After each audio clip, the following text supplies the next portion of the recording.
இந்த திசையில் கடவுளை வணங்குனா பாவங்கள் தீரும். அதே போல அவரை இந்த இடத்துலையும் நீங்க உட்கார வைக்கணும். 4 திசையில இருந்து கிடைக்கக்கூடிய பலன்கள் முழுவதுமாக உங்களை சேரும். இந்த 2 விஷயம்தான் உங்க வாழ்க்கையை வளர்க்கிறதா இல்லை அழிக்கிறதான்னு. கர்மாக்கள் சூடுமா, கர்மாக்கள் உங்களை விட்டு விலகுமா? இந்த 2ல் எது? அதை நீங்க இப்போ முடிவு பண்ணுங்க. கண்டிப்பா உங்க வேண்டுதல் நிறைவேறும். ஆனா ஏன் வேண்டுதல் நிறைவேறாம இருக்குதுன்னா, இது உங்ககிட்ட இருந்து புறப்பட்டு உங்களை சின்ன பின்னமாக்குறதால. எளிமையா ரொம்ப சுருக்கமா சொல்லணும் அப்படின்னா, உங்களுக்கு வாய்ப்புகள் உருவாக்கப்படுகிறது. உங்க பாவங்களை கடவுள் மன்னித்து உங்க வாழ்க்கையில ஒரு நல்ல ஸ்ட்ராங்கான இடத்துக்கு அழைச்சிக்கிட்டு போவதற்கு அவர் தயாராக இருக்கிறார். ஆனா நீங்க அவர் வழியில வரீங்க, ஆனா உங்க கவனம் சிதறுது. உங்க கவனம் சிதறதால உங்களால் முழு முயற்சியில எதையுமே, எந்த இன்பத்தையும், எந்த ஆசீர்வதிக்கப்பட்ட வாழ்க்கையும் உங்களுக்கு அமையவில்லை.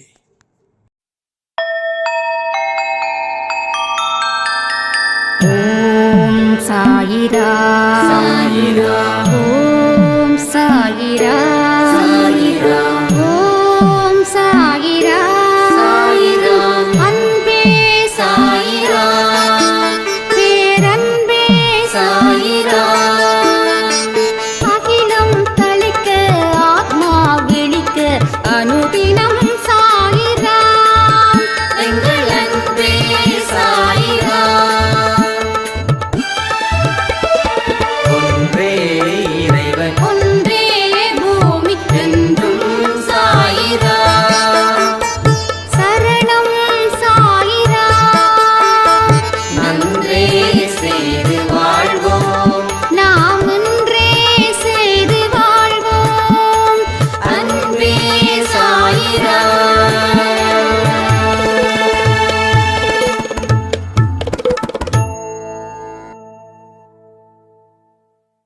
சாயிரா.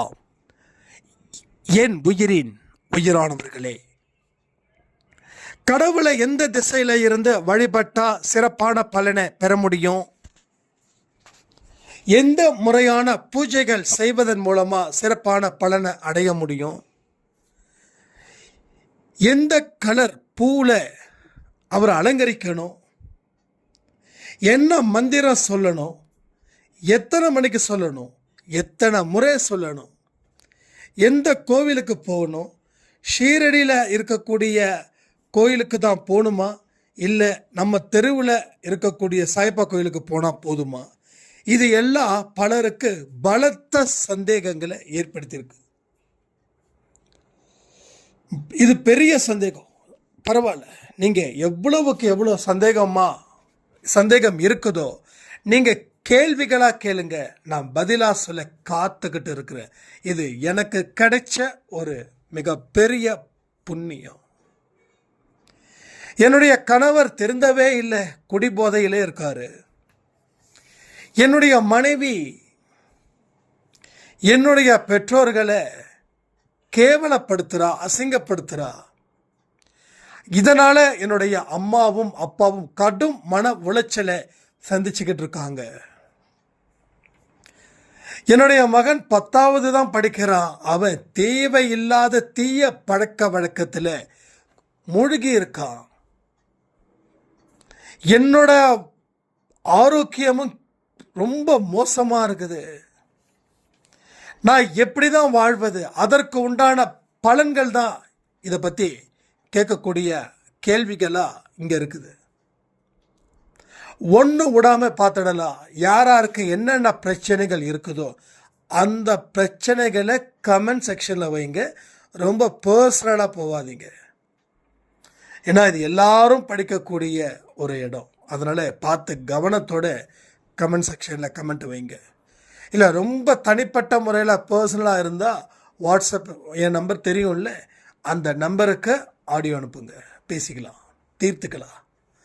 எவ்வளவு பெரிய பகையை இருந்தாலும் சரி, அதை கடவுள் ஆசீர்வதிச்சிட்டாருன்னா எந்த பகையாளியும் உங்களுடன் இருக்க மாட்டான்.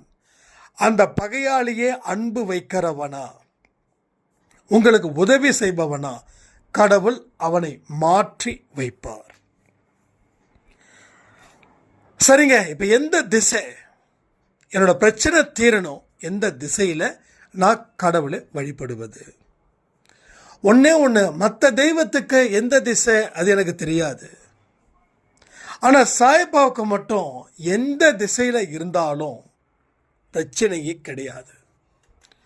ஓகே, ஆனால் அதையும் மீறி எனக்கு இந்த திசையில் வழிபட்டாதான் எனக்கு அந்த நம்பிக்கை இருக்கும் அப்படின்னு நீங்கள் சொன்னீங்கன்னா, அப்படின்னு நினச்சிங்கன்னா, அந்த திசையிலேயே நீங்கள் அவரை வழிபாடு செய்யுங்க, எந்த தப்புமே இல்லை. புரியுதா? நம்ம வீட்டில் சாய்பாபா இந்த திசையில் வைக்கக்கூடாதுங்க, இந்த திசையில் தான் வைக்கணும் அப்படின்னாங்க. நாம் அந்த திசையில் வச்சோம் அப்படின்னா இங்கே ஒரு விஷுவல் சரியாக கிடைக்காது, வணங்குவதற்கும் ஏற்ற மாதிரியான ஒரு மனதில் அமைதியும் இருக்காது. ஏன்னா சின்ன இடத்துல போய் நான் அவரை உட்கார வைக்க முடியாது. அவரை கொஞ்சம் ஓரளவுக்காவது பரந்த இடத்துல இருக்கிற மாதிரி இருந்தால் தான் அவரை உட்கார வைக்க முடியும். அப்போ தான் எனக்கு தியானம் பண்ணுறதுக்கும் அவரை அடிக்கடி பார்க்குறதுக்கும் எனக்கு அது உதவியாக இருக்கும். அதனால் நான் அப்படி செய்கிறேன். அதே போல் நம்ம ஆஃபீஸில் இப்படி உட்காரக்கூடாது, குபேர மூலையில் தான் உட்காரணும் அப்படின்னு சொன்னவங்க ஏராளம். நான் குபேர திசையில் தான் உட்காரணும் அப்படின்னா என்னுடைய முதுகை தான் கஸ்டமர் பார்த்து உள்ளே வரணும். புரியுதா உங்களுக்கு? என்னோடய முதுகை காட்டி தான் நான் உட்காரணும். அப்போது கஸ்டமரை நான் வரவேற்கணும், கஸ்டமர் என்னுடைய முகத்தை பார்க்கணும், நான் அவருடைய முகத்தை பார்க்கணும். அப்போது எல்லாமே நமக்கு என்ன தேவையானதாக ஒரு இடம் இருக்குதோ அந்த இடத்த தான் நாம் சூஸ் பண்ணணும். அதனால் நான் திசையை பார்க்கறதில்ல, நேரத்தை பார்க்கறதில்ல, ஜாதகத்தை பார்க்கறதில்ல, கட்டத்தை பார்க்கறதில்ல. இது என்னுடைய பாலிசி. ஸோ என்னுடைய பாலிசிக்கு உங்களை நீங்கள் வாங்க அப்படின்னு நான் கூப்பிட்டா அது உங்களுக்கு ஸ்ட்ரெஸ் ஆகிடும். ஆனால் அதே நேரத்தில் உண்மையை எடுத்து சொல்லாமலும் என்னால் இருக்கவும் முடியல. அதனால் உடனே சட்டுன்னு நீங்கள் மாற வேண்டாம், பொறுமையாக மாறுங்க. மாறலனாலும் பரவாயில்ல, ஆனால் பயம் இல்லாத ஒரு வாழ்க்கையை வாழணுன்ற அடிப்படை தத்துவத்தையும் சித்தாந்தத்தையும் சிந்தனையையும் அதற்கு உண்டான வழிகளையும் தயவு செய்து உருவாக்குங்க. ஏன்னா காலத்தை நம்ம காலால் எட்டி உதைச்சிட்டோம். அந்த காலத்தை மறுபடியும் கடவுள் நம்மக்கிட்ட கொடுக்குறாரு. இப்போது எட்டி உதைச்சப்பட்ட காலத்தை நம்ம என்ன பண்ணணும்? 2 கைகளால் அதை கொண்டாடணும். இனி உன்னுடைய எந்த ஒரு நொடியையும், எந்த ஒரு நிமிடத்தையும், எந்த ஒரு செகண்டையும் நான் தவறாக பயன்படுத்திக்க மாட்டேன், நான் வீணாக்கிக்க மாட்டேன். எதில் நம்ம காலத்தை வீணாக்குறோம் சொல்லுங்கள்? ஒன்று அதிகப்படியாக கவலையில் இருக்கிறது, இன்னொன்று அதிகப்படியாக நம்மளை பொழுதுபோக்கில் ஈடுபடுத்திக்கிறது. ஒரு மனுஷனுக்கு பொழுதுபோக்கு முக்கியம், நான் இல்லைன்னு சொல்லவே இல்லை. ஆனால் அவன் வாழ்க்கையே பொழுதுபோக்காக மாறிடுச்சுன்னா அவனுக்கு உழைக்கிறதோ சிந்திக்கிறதோ தெரியாமல் போயிடும். பட் உழைக்கணும் அப்படின்னா அவன் பயங்கரமாக அவனுடைய முகம் கொடூரமாக மாறிடும்.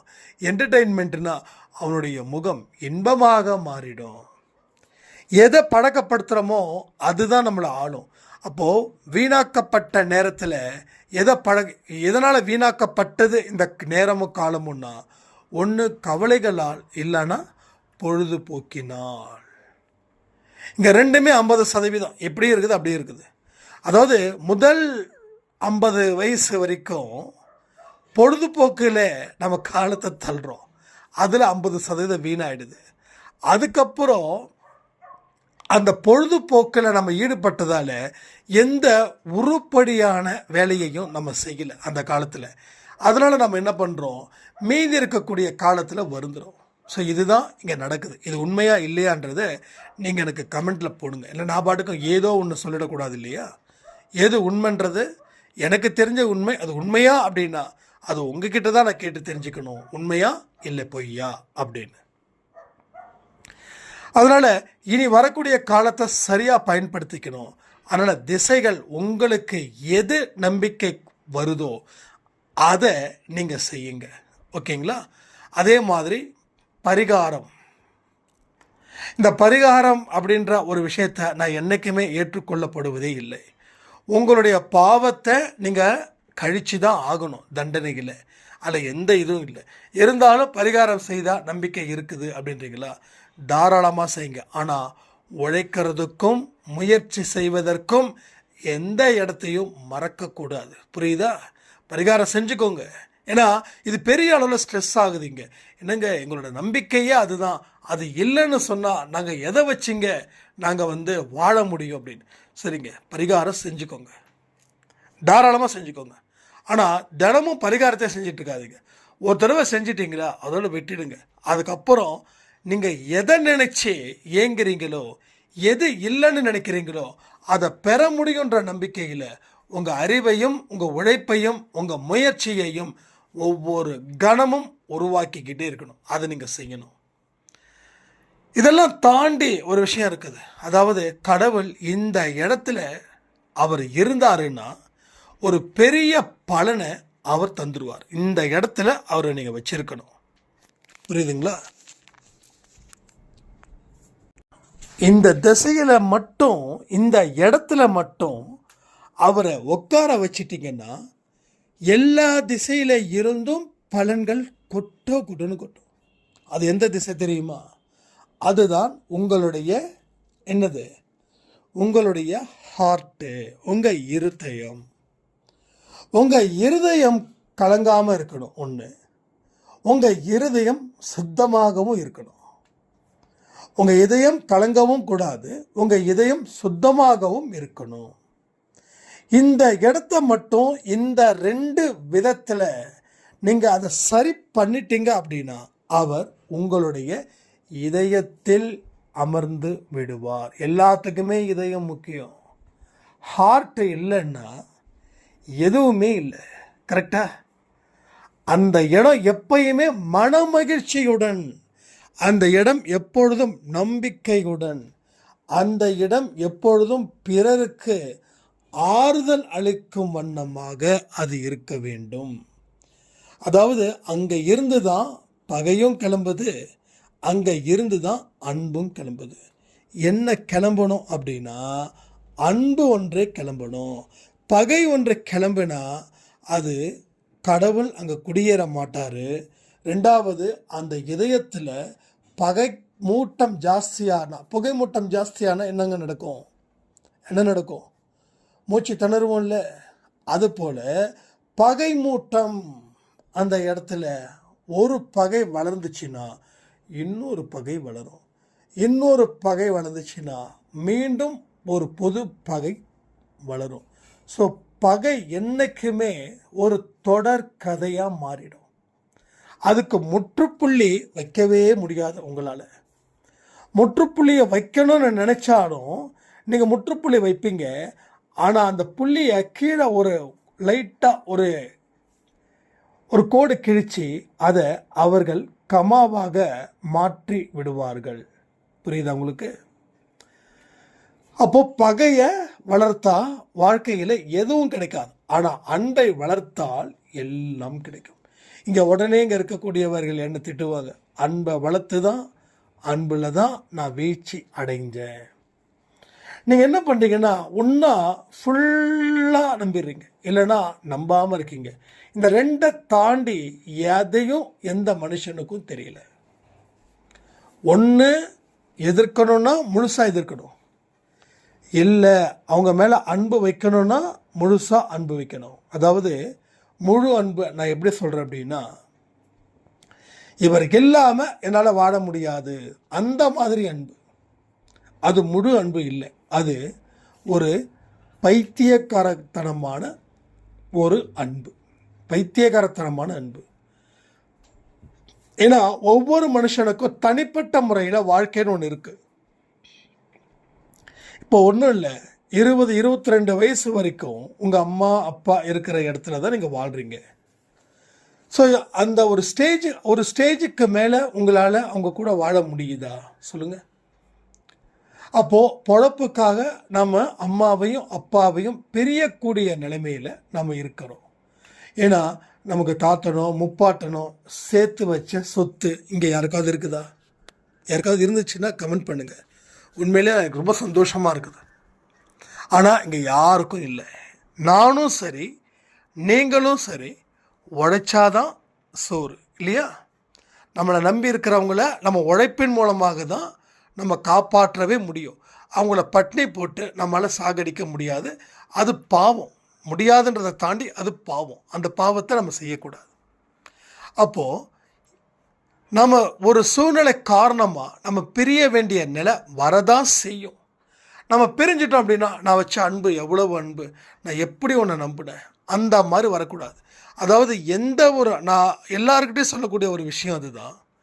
நீங்கள் ஒரு மனுஷனை காதலிக்கக்கூடியவர்களா, அதாவது இங்கே எல்லாருமே மேரேஜ் ஆகிருக்கீங்க, செட்டில் ஆகிருக்கீங்க. நான் என்ன சொல்கிறேன்னா, சில பேர் இன்னும் காதல், இன்னும் நிறைய பெண்களும் நிறையா பொண்ணுங்களும் நிறைய பசங்களும் நம்ம ஆடியோவை கேட்குறாங்க. அதை வச்சு நான் சொல்கிறேன், நீங்கள் ஒருத்தரை காதலிக்கிறது தப்பு இல்லை. அவங்க நம்ம குடும்பத்துக்கு தகுதியானவர்களாக இருந்து காதலிக்கணும். ஒன்று. ரெண்டாவது, நாளைக்கு லவ்வில் ஒரு ஃபெயிலியர் வந்துருச்சுன்னா அதை ஏற்றுக்கக்கூடிய மனம் நிலை இருந்தால் மட்டும் அந்த காரியத்தை நீங்கள் தொடங்கணும். ஏன்னா என்னதான் பண்ணாலும் கடவுள் யாருக்கு முடிச்சு போடணும்னு நினைக்கிறாரோ அதுதான் நடக்கும். என்னுடைய மேரேஜ் லைஃப்பில் ஃபஸ்ட்டு மேரேஜ் ஃபெயிலியர் ஆகி 4 வருஷம் ஆச்சு. இது 5வது வருஷம். இந்த 5வது வருஷத்தில் தான் நான் காயத்ரியை மேரேஜ் பண்ணியிருக்கேன்.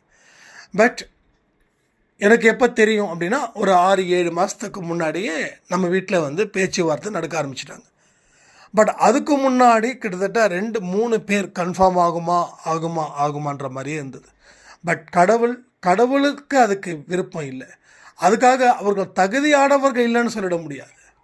புரியுதுங்களா? அவர் தகுதியானவர்கள் இல்லை, ஆனால் கடவுள் அனுமதிக்கல அப்படிலாம் இல்லை. எல்லாருமே தகுதியானவர்கள் தான்.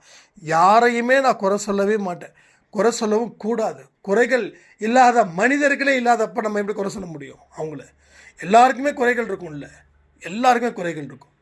அதனால் எத்தனையோ 2-3 பேர் அவ்வளவு க்ளோஸாக மூவ் ஆனாங்க. டெஃபினட்டாக நமக்கு மேரேஜ் பிடிக்கல அப்படின்றத மேரேஜ் பிடிக்கலன்னு சொல்லிட முடியாது. பட் மேரேஜ் லைஃப் எதுக்கு அப்படின்ற அளவில் தான் நான் இருந்தேன். இது காட் ப்ராமிஸ், இது சாய்ப்பா மேலே ப்ராமிஸ். பட் அதனால தான் எதையுமே என்னால் வெளிப்படையாக சொல்ல முடியல. இவங்க அப்படின்னா ஒரு 3 பேரை 4 பேரை நான் சொல்லியிருக்கணும். ஆனால் எனக்கு கடவுள் யாரை காட்டுறாரோ அதை தான் நான் முடிவு பண்ணணும். இல்லை கடவுள் காட்டாமல் இருந்தாலும் கடவுளுக்கு கோடான கோடி நன்றிகள் அப்படின்ற லெவலில் தான் நான் மைண்டில் இருந்தேன். ஆனால் எப்படி காயத்ரி வந்தாங்க? அதுதான் கடவுளுடைய விருப்பம். அப்போது நீ காதலிச்சுக்கோ, ஆனால் அவர் இல்லை என்றால் என்னால் வாழ முடியாதுன்ற பைத்தியகாரத்தனமான காதல் உனக்கு தேவையில்லை. ஏன்னா யாருக்கு எங்கே கடவுள் எழுதி வச்சுருக்காரோ அப்படி தான் நடக்கும். இல்லை, நான் கண்டிப்பாக இவர் தான் வேணும், இவர் எவ்வளவு தான் மோசமானவராக இருந்தாலும் நான் திருத்த முடியும்னு இந்த சினிமா டைலாகை பேசிக்கிட்டு இருந்தோம் அப்படின்னா வாழ்க்கை நம்மளை முடிச்சு கட்டிடும். அப்போது நம்ம எந்த இடத்துலையும் விருப்பமும் வெறுப்பும் இல்லாத ஒரு வாழ்க்கையை நீ வாழும்போது தான் அந்த வாழ்க்கையோடைய அர்த்தமும் அந்த வாழ்க்கையோட அற்புதமும் உனக்கு புரியும். இல்லைன்னா எதுவுமே புரியாது. எதுவுமே புரியாமல் இருக்கும்போது தான் ஒவ்வொருத்தவங்களும் உங்களை ஏமாற்றுவதற்கு நாளை பார்த்தாச்சு, நேரத்தை குறிச்சாச்சு, சட்டுன்னு முடிச்சிருவாங்க. ஸோ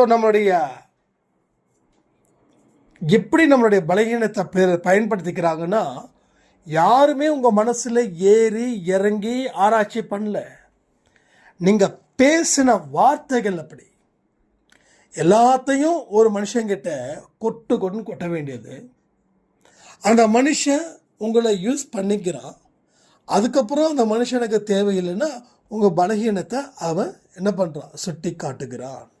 இதுதான் இன்றைக்கி எல்லா மனுஷனும் செய்யக்கூடிய ஒரு விஷயமா இருக்குது. அப்போ நம்ம பலகீனம் எங்கேருந்து வந்ததுன்னா, நீங்கள் அளவுக்கு அதிகமாக பேசுனதால. ஏன் அளவுக்கு அதிகமாக பேசுனீங்க? அளவுக்கு அதிகமாக நம்பினதால. இது உங்கள் கேரக்டர்ஸ். இந்த கேரக்டர் தான் நீங்கள் மாற்றணும். அப்போது உங்கள் கிட்டேருந்து வெளிப்படக்கூடியது ரெண்டே தான். ஒன்று பகையா, ஒன்று அன்பா. ஸோ பகையால் இந்த உலகத்தை வெல்ல முடியாது. ஏன்னா கடவுள் உன் கூட இல்லை. எத்தனையோ விஷயத்த சொல்லலாம், ஆனால் முதல் ரீசன் கடவுள் உன் கூட இல்லை. அப்போது உன்னுடைய எமோஷ்னல் எல்லாமே ஒரு பகையை பேஸ் பண்ணி இருக்குது. அப்போது அவன் எவ்வளவுக்கு எவ்வளோ நல்லவனாக இருந்தாலும் அது கண்ணுக்கு தெரியல. அவனை முடிக்கணும் அப்படின்னு நீ முடிவு பண்ணிட்ட, நீ முடிச்சிடுற. நீ எதனால் ஒருத்தனை வீழ்த்தினியோ அதனாலேயே நீயும் வீழ்த்தப்படுவாய். இதுதான் கடவுளோட வார்த்தை. நீ ஒருத்தனை வீழ்த்தணும்னு நினச்சப்பா, சூப்பர், நீ நல்லா வீழ்த்திட்டப்பா, செம்ம பிரில்லியன்ட்ப்பா. நீ உன்னோட வெற்றி கொஞ்ச நாட்கள் மட்டும்தான். நீ எதனால் வீழ்த்தப்பட்ட இல்லையா, நீ எதை வச்சு ஒருத்தரை வீழ்த்தினியோ அதே ஆயுதம்தான் உன்னையும் வீழ்த்தக்கூடிய ஆயுதமாக இருக்கும். அப்போ பகை என்றைக்குமே நெருப்பு. அது என்றைக்குமே அந்த நெருப்பு கெட்டால் வாட முடியாது இல்லையா. குளிர்காலத்தில் இருக்கலாம், ஆனால் எவ்வளோ நேரம் இருக்க முடியும்? ஒரு 1/2 hour இருக்கலாமா?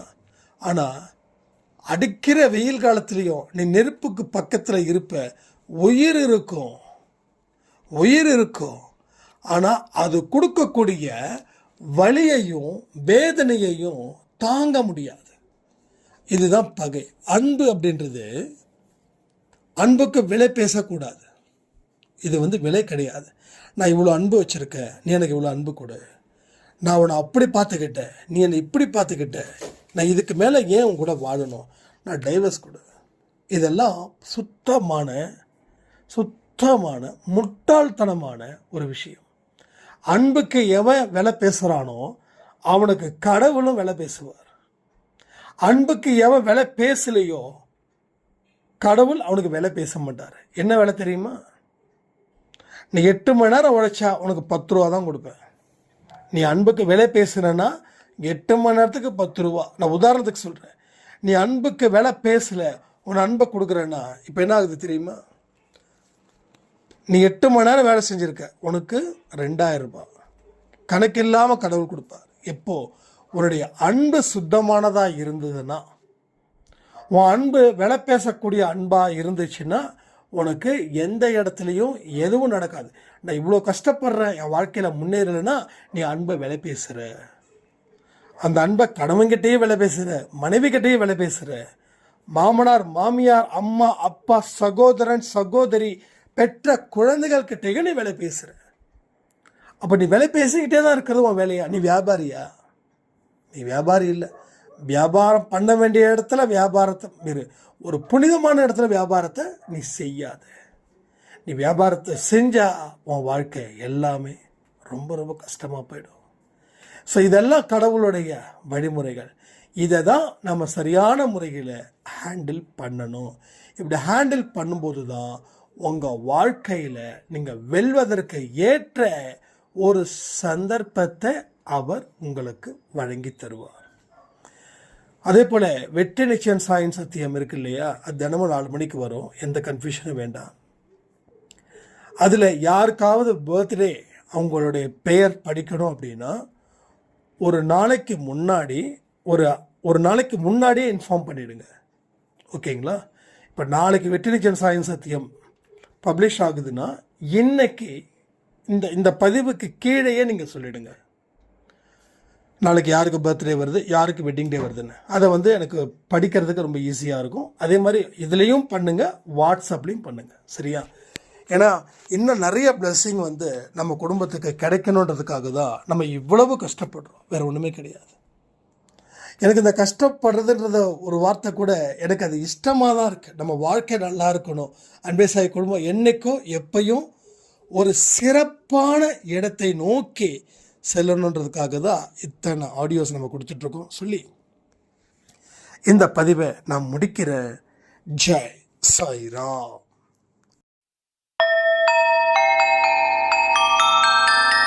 ஓம் சாயிரா சாயிரா ஓம் சாயிரா சாயிரா